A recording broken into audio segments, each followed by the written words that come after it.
গোটেই বিশ্বতে শ্ৰী শ্ৰী জগন্নাথ দেৱৰ ৰথ যাত্ৰা এই আজি কোকৰাঝাৰত যেটো ৰথ যাত্ৰাৰ যেটো প্ৰগ্ৰাম ইয়াত থাকিবলৈ পাই মই খুব ভাল লাগিছে আৰু মই কৈছোঁ কোকৰাঝাৰ এই টাউনত যিমান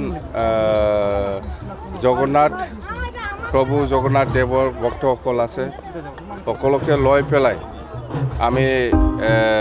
এই বিটিসি সকলো জাতি জনগোষ্ঠী লৈ পেলাই সকলো জাতিকে লৈ পেলাই আমি একেলগে কাম কৰি যাম আপোনালোকেও এই অঞ্চলৰে মানুহ কথা সেইটোৱে আৰু জগন্নাথ ভক্তসকলৰ কাৰণে আমি এটা এনাউন্সমেণ্ট দিছোঁ 6 মাহ 7 মাহ আগতে যে বাক্সা জিলাত এটা জগন্নাথ মন্দিৰ তাৰমানে ইস্কন ধৰ্মীয় লোকসকলৰ কাৰণে এটা 30 কোটি টকাৰে আমি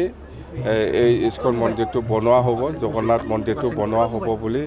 ইতিমধ্যে আমি আমাৰ বিটিসি বাজেটত 10 কোটি টকা আমি ধৰিছোঁ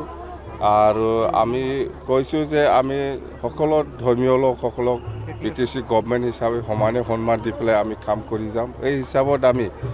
ব্ৰহ্ম ধৰ্মীয় লোকসকলৰ কাৰণে এই বছৰত আমি 10 কোটি ধৰিছোঁ আৰু ইয়াৰ পিছত আমাৰ বড় সাহিত্য সভাৰ আগৰ প্ৰেছিডেণ্ট আমাৰ যোগেন্দ্ৰ বসুমতাৰী ডাঙৰীয়াৰ কাৰণেও আমি 5 কোটি টকা ধৰিছোঁ আৰু আমাৰ সীতানাথ ব্ৰহ্ম চৌধুৰী বড় অসম সাহিত্য সভাৰ আগৰ প্ৰেছিডেণ্ট আছিল তাৰ নামতো আমি 10 কোটি ধৰিছোঁ আৰু জুবিন গাৰ্গ পাৰ্কৰ নামত আমি আজি 10 কোটি টকা ধাৰ ধৰি 10 কোটি টকা বাজেটত ধৰিছোঁ আমাৰ বিটিসি ইনফ্ৰাষ্ট্ৰাকচাৰৰ মততে আমি আৰু আমাৰ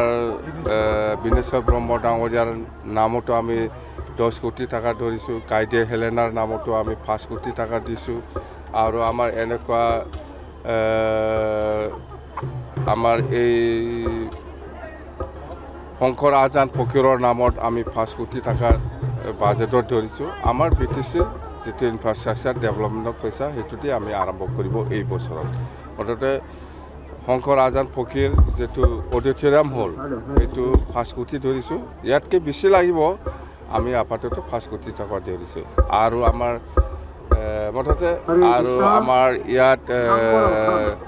জগন্নাথ শ্ৰী শ্ৰী জগন্নাথ প্ৰভুৰ যেটো ভক্তসকলে কিছু সমস্যাৰ কথা কৈছে মই এইটো সমাধান কৰি দিম কোকৰাঝাৰৰ কথাটো